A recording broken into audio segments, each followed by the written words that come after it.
What we're trying to do is give those veterans that are there the respect that other veterans get.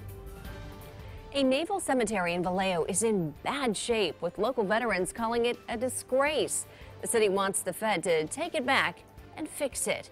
The Mare Island Naval Cemetery dates back to the mid-1800s on what used to be a bustling military base. New tonight, CBS 13's Jen McGraw talks to a local veteran who's doing something about it.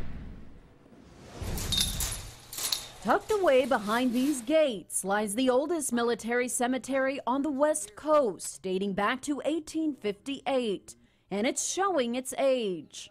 Walls that are crumbling, there are tombstones that are down, fallen, broken. I was disgusted. Retired Navy Lieutenant Bob Willey recently visited the site and had to fight back tears. I was embarrassed. Yeah. And it's a feeling that you got to be a vet to understand. You've seen military cemeteries and you know how precise they are and well maintained. This was a disaster. That's because there's been little to no maintenance. After the Mare Island Naval Base closed, it was given to the city. City of Vallejo went bankrupt. Yeah.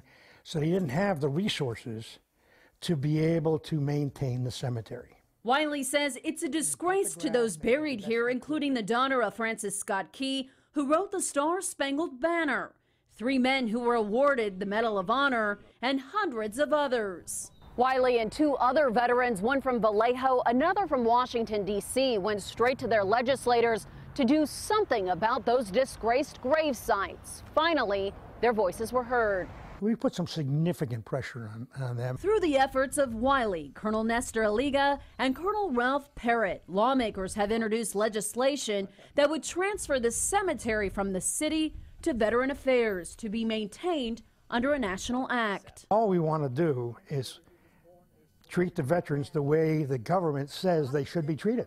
As the day of memorial is upon us, these veterans say they're just doing their duty for those who died doing theirs.